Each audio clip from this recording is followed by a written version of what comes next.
Jordan's clawed hand reached out with a hiss and a glint of metal. "Hold still, Lieutenant. Regulation procedure." The injector gleamed under the corridor's cold lights.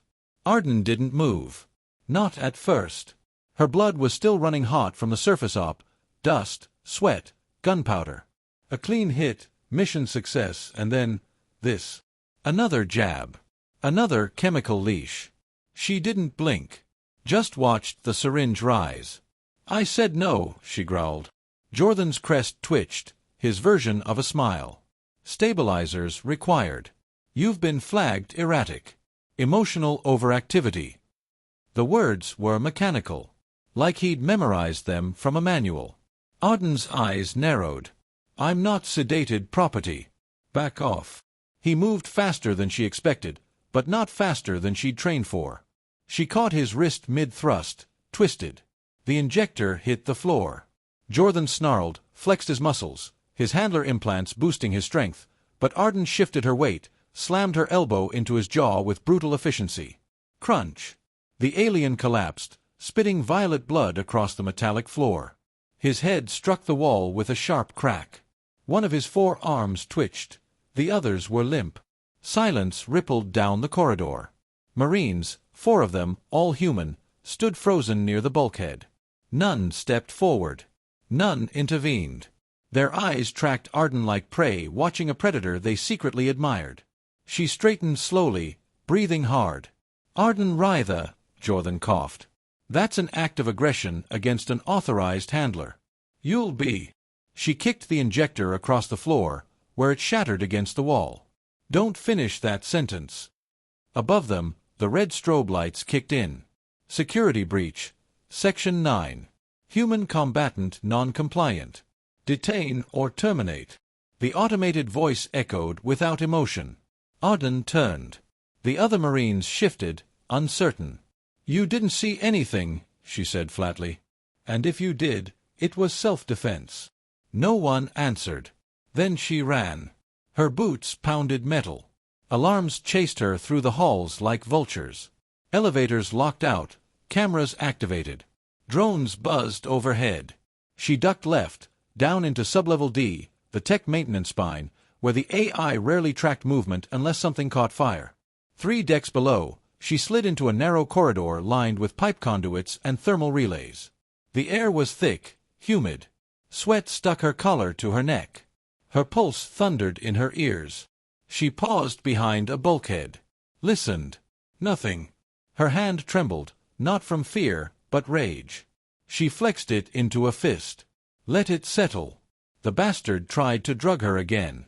The 3rd time this cycle. Every time, with a different excuse. Protocol, stability, mission safety. No. It wasn't safety. It was suppression. She tapped into an unused maintenance panel and started overriding the access log. Her fingers moved fast, habit from her engineering cross-cert. This terminal was mostly ignored, tapped into internal surveillance. She keyed in a bypass. A map of the ship's handler network blinked to life. Her breath caught. Rows of names. Human names. Each listed with a neural suppressor tag. Sleep cycles, serotonin levels, compliance status. Red, green, yellow, red. Her squad.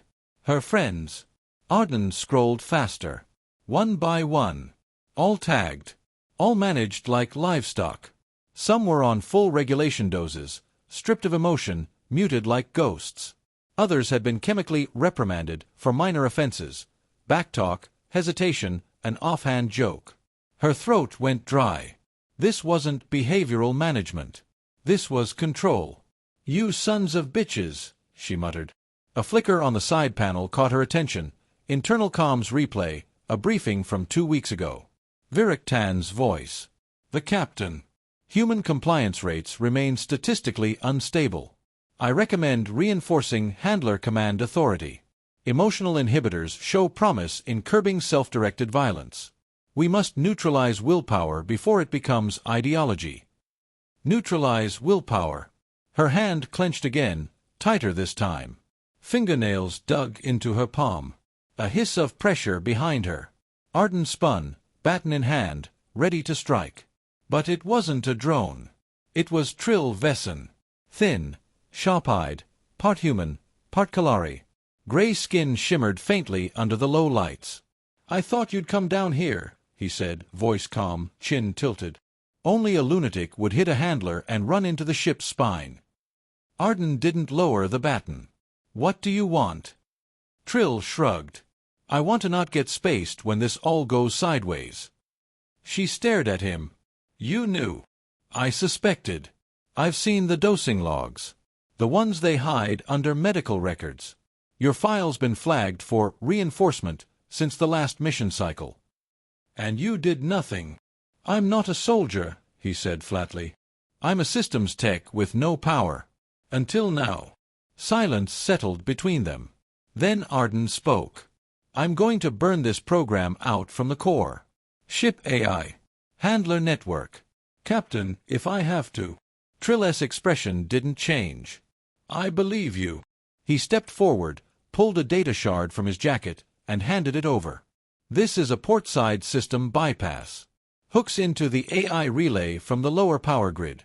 It'll get you access to what they don't want you to see." She took it. "Why?" Trill tilted his head. "Because I've met humans with leashes. And I liked them a lot less than the ones who knew how to bite." Footsteps echoed somewhere above them. Arden looked up. The hunt wasn't over. But now she had teeth. The core levels of the ISS Tyrant weren't built for humans. Cables hung from the ceiling like iron vines. Condensation dripped from pipe seams into shallow utility trenches. It smelled of old metal and ionized coolant. Arden crouched in silence behind a coolant conduit, scanning the dim path ahead. She gripped the data shard Trill had given her. Whatever was on it had better be worth this. Above her, squads moved with clinical precision, search drones sweeping hallways, shock sticks prepped. She heard boots. Not human ones. The Coalition didn't trust their own soldiers with this hunt. No, they sent automated enforcers. Machines didn't hesitate. She plugged the shard into a service junction and waited. For a second, nothing happened. Then the screen flickered. HandlerNet node. Access granted. Uplink established. Code injection. Running viral disruptor. Window, 3 o'clock. The countdown began. 3 minutes. That's all she'd get before the handler network reasserted control. Arden moved fast. She tapped into the crew manifest. Name scrolled by, tagged green for compliant, yellow for observation, and red for instability. Too many greens. People she knew. People who weren't smiling anymore. Who didn't crack jokes. Who didn't even blink wrong. 2 minutes, 30 seconds. The virus worked like a wedge, breaking the tight neural loops that kept the suppressants optimized. Not a full shutdown, but enough to create doubt. Glitches. Flickers of memory. "Come on," she muttered. On another feed, she watched the mess hall in real time. Dozens of Marines sat in eerie silence, food untouched, eyes unfocused. Then something shifted. Private Moldo rubbed his temples. Corporal Lynette blinked and shook her head as if waking from a dream. A ripple. Subtle, but real. The virus was working. 2 minutes. Arden opened the comm suite. Broadcast ready, the system chimed. Restricted channel, human personnel only. She swallowed. Her voice had to matter. No speeches. Just truth. She hit record. "This is Lieutenant Arden Rytha, serial tag 544H. You probably haven't heard me in a while.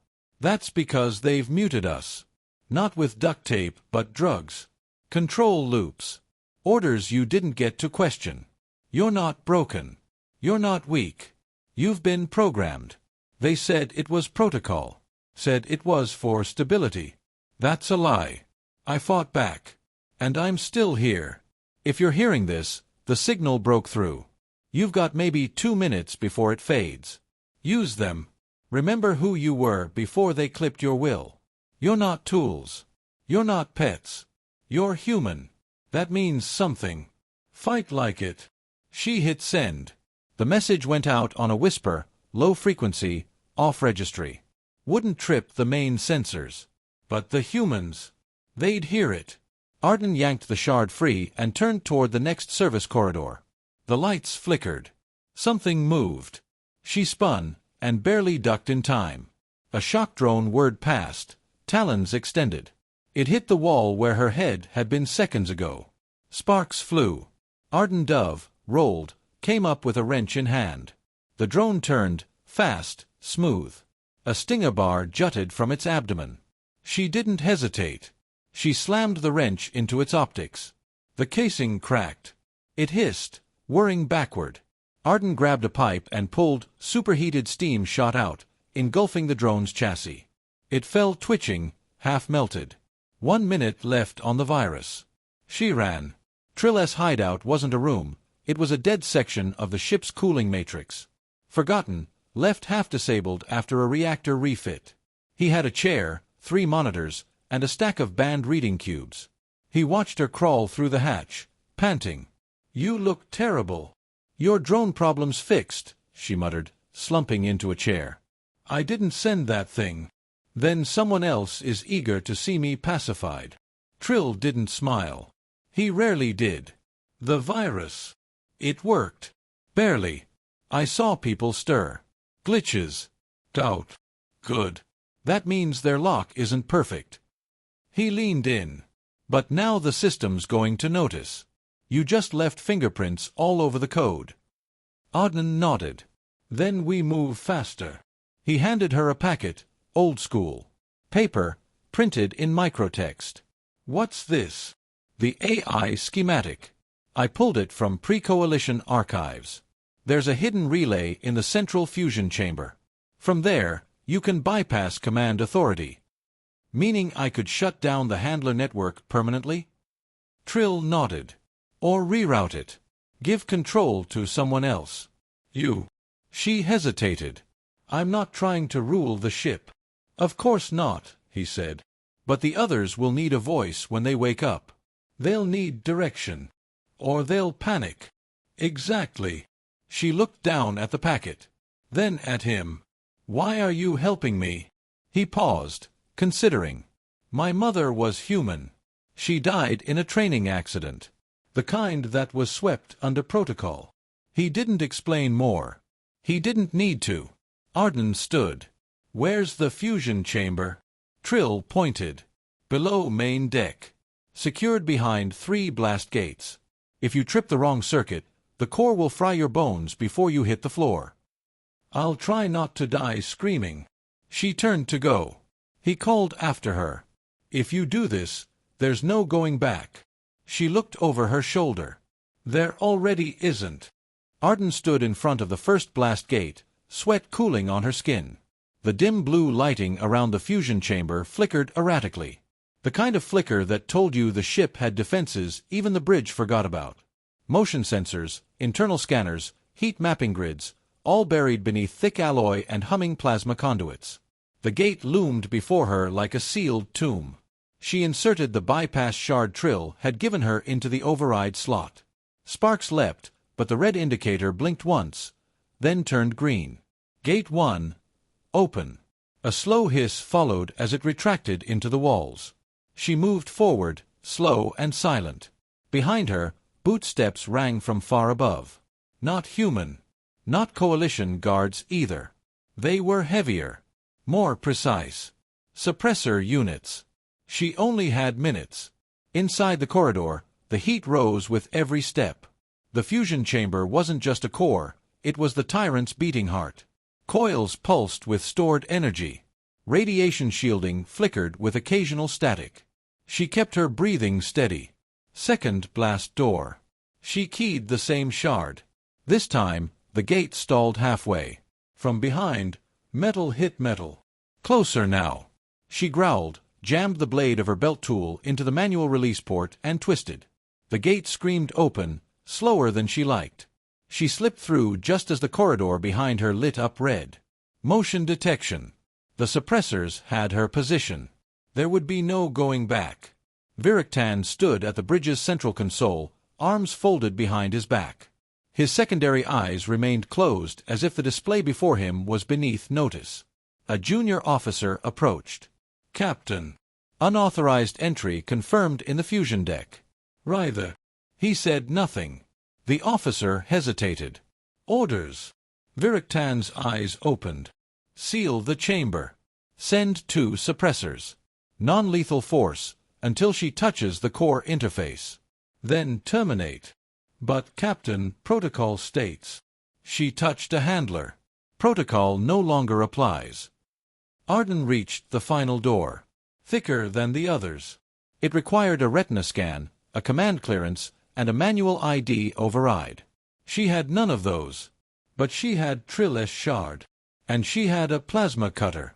She pried off the panel, yanked the relay wires free, and ignited the cutter. Sparks spat in her face as she dug into the access node, slicing just deep enough to short the lock cycle. The door groaned, stuttered, and opened. Inside, a cylindrical dais sat in the center of a glowing chamber, surrounded by cooling fans and AI interface panels. The tyrant's brain. She stepped inside and approached the dais. On the bridge, the interface screens dimmed. Fusion interface breach, the AI warned. Virictan's lip curled. She's going for control, the junior officer said nervously. Sir, if she uploads command protocols, she could reroute the entire handler net. She won't succeed. He tapped into the AI link himself. Arden dropped to one knee beside the dais and plugged in the shard. Code spilled across the interface like liquid glass, shifting languages, unreadable but beautiful. The AI's voice buzzed, distorted. Unauthorized presence detected. Identity, Lieutenant Arden Ryther. Status, rogue. I'm not rogue, she muttered. I'm awake. The panel lit up green. Command directive. She hesitated. If she said, shut down, it would trigger failsafes. Instead, she said, override neural compliance protocols. Disable all handler-linked suppression subroutines. Return full autonomy to human crew. A pause. Confirming. Action irreversible. She took a breath. Do it. From above, metal claws scraped the floor. Suppressors dropped through the ceiling vents, targeting locked. Arden yanked the shard free just as the first one charged. She ducked under a taser lance, grabbed a loose steel bar, and slammed it into the drone sensor array. It sparked and stumbled. The second lunged. She rolled, crashed into the dais, and triggered the emergency lockdown, shield snapping into place.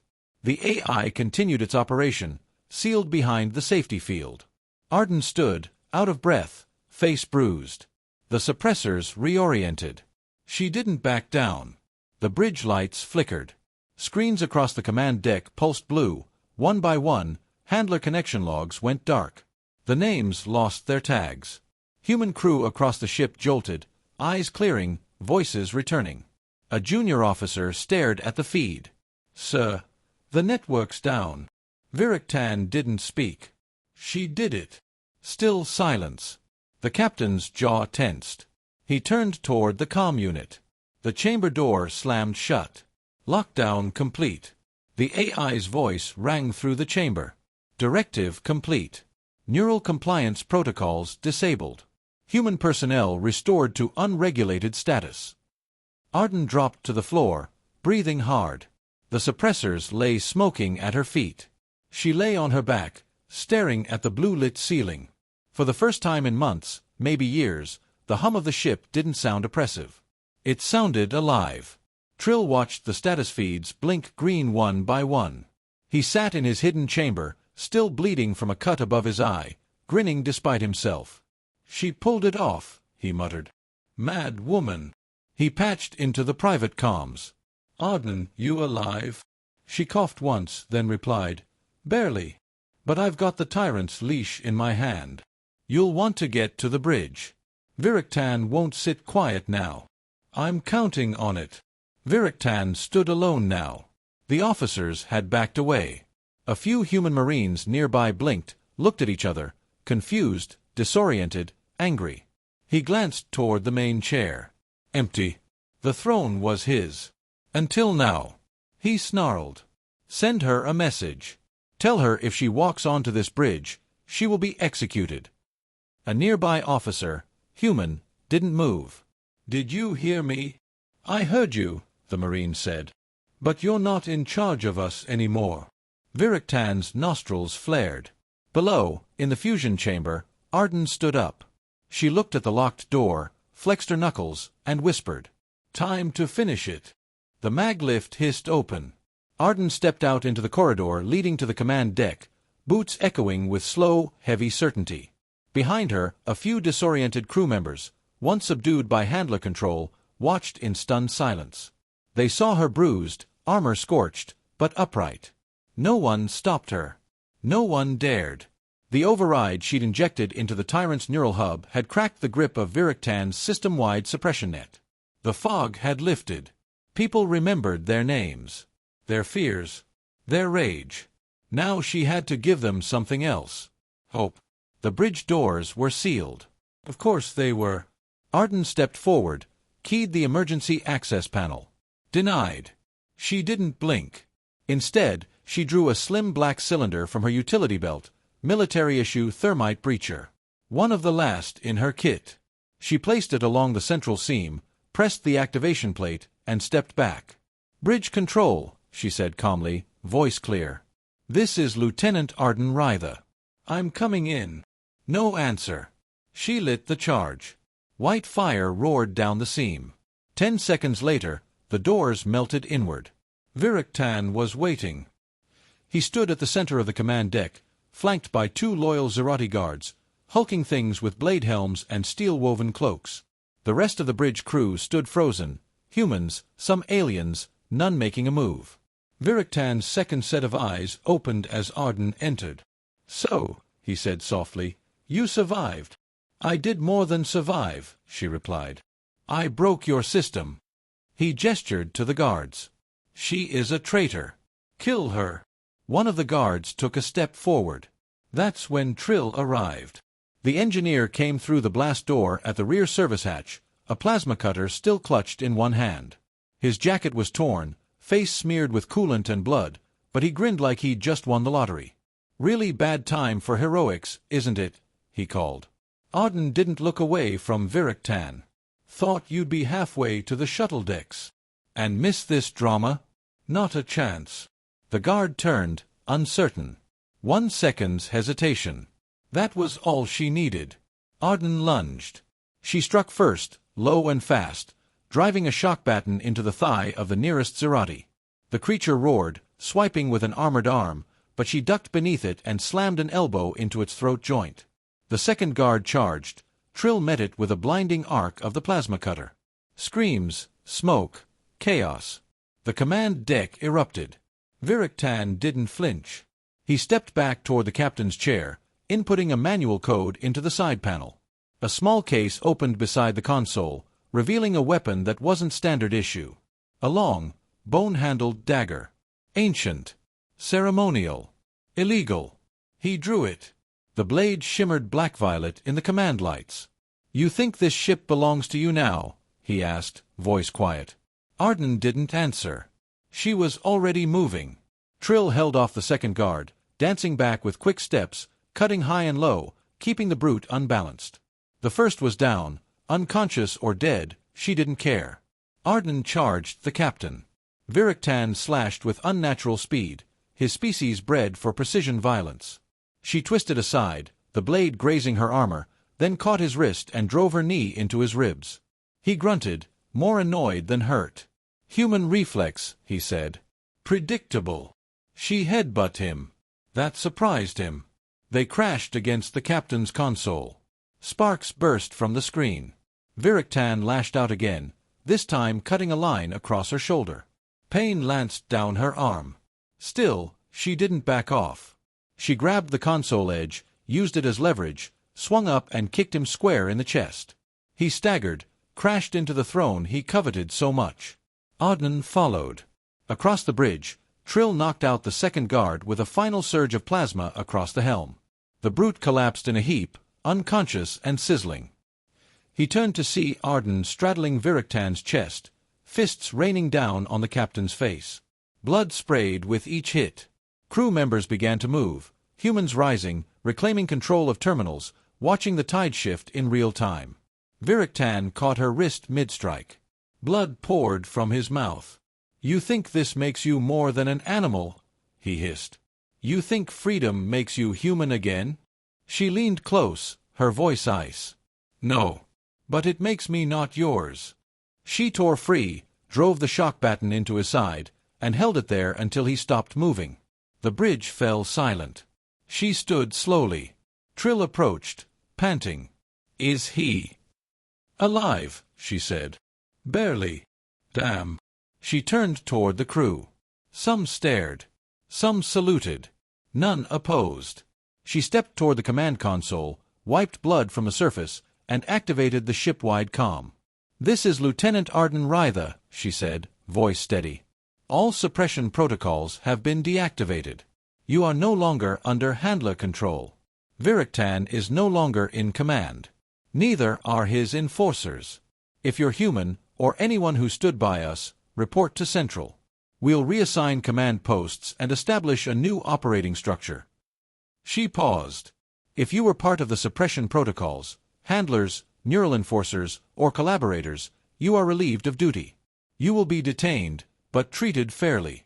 There will be no executions, no vengeance. Another pause. We're not going back to the cages. We're going forward. She ended the transmission. Trill exhaled. So, that's it. Arden stared out the bridge viewport. Stars stretched endlessly beyond. No, she said. It's just the start. The door to the captain's quarters opened with a reluctant hiss, as if the room itself still resisted her presence. Arden stepped inside. It was spacious, predictably cold. Everything was too angular, too sterile, silver-gray bulkhead walls, obsidian floors polished to a mirror, dim blue lights bleeding from under panels. It had no warmth, no soul. Just order. Control. Like Virictan himself. She scanned the room. A single high-backed chair faced a wide holopane view of the stars. A minimalist desk stood to the left. No books. No personal items. Not even a reflection of a life lived. Just a cage built for power. She walked in slowly, leaving the door open behind her.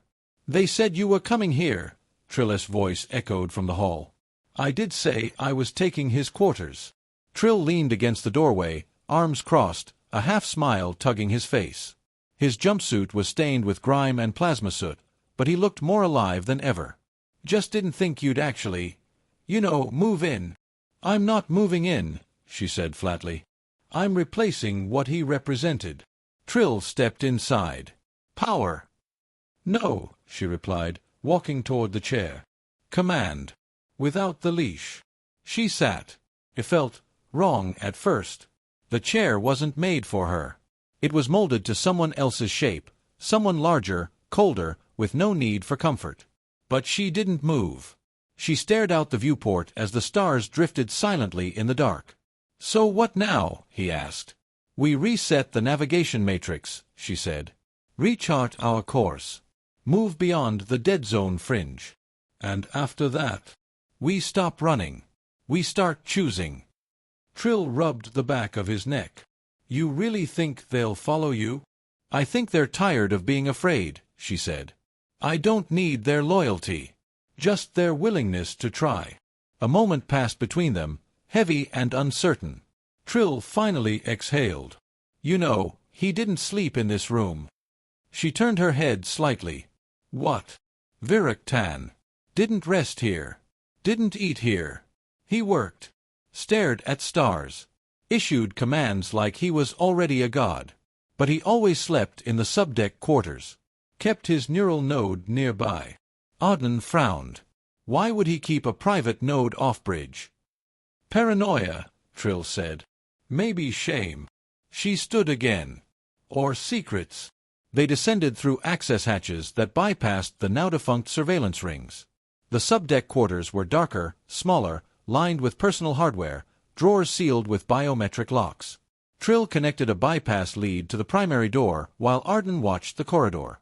You're sure you want to dig through his private things? He asked. I killed the symbol, she said.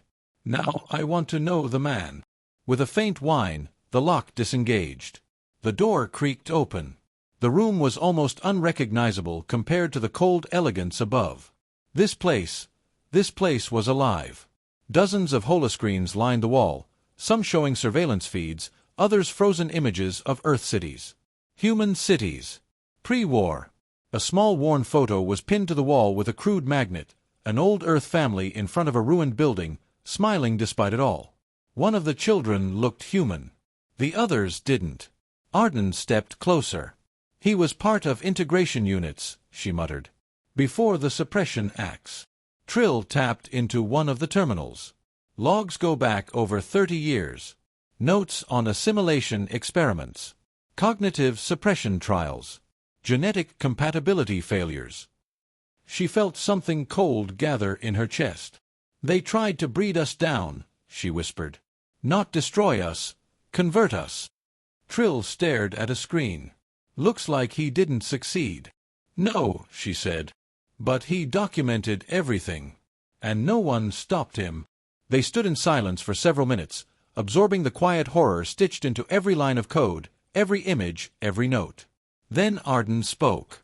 We need this data backed up. Every file. Every test. Every proof of what they did.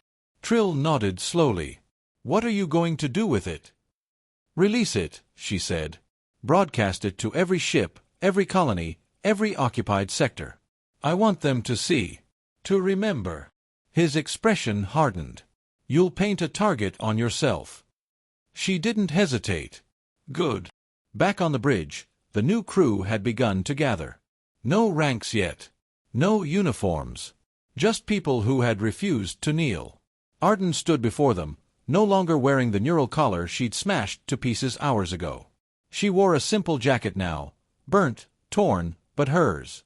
Trill uploaded the decrypted files to the comm array. Arden stepped up to the central console and activated the broadcast. This is Lieutenant Arden Rytha, her voice rang out, across channels once controlled by the Tyrant system. What you're about to see is not fiction. These are logs. Real ones. From the man who ruled this ship. From the government that sanctioned him. From the empire that broke us. Images began to stream. Implants. Children restrained in labs. Genetic pairings between species labeled low cognitive and pliable. Human resistance records. Redacted. Bodies with tags. Neural maps etched in pain. We are not errors. We are not slaves. We are not meant to be harvested or healed into something they prefer. Her voice did not tremble. This ship is free. And we are going farther. Not back to what they made, but forward to what we choose. If you can hear me, if you've been silent, waiting, now is the time. She paused. Stand up. The comms went dark. The bridge was silent. Then someone clapped. And another. A ripple of human sound, uncommanded, unforced, rolled across the deck. Trill stepped to her side, whispering, still not moving into his quarters? She turned to him. No, she said. Now, they're mine. And for the first time in her life, Arden Rytha smiled without fear. End of Chapter 5, 1,000 words. End of story. Let me know if you'd like. A title page and synopsis. A cleaned-up version of the entire story in one scrollable document. A sequel outline or epilogue. Cover art suggestions or visual concept prompts.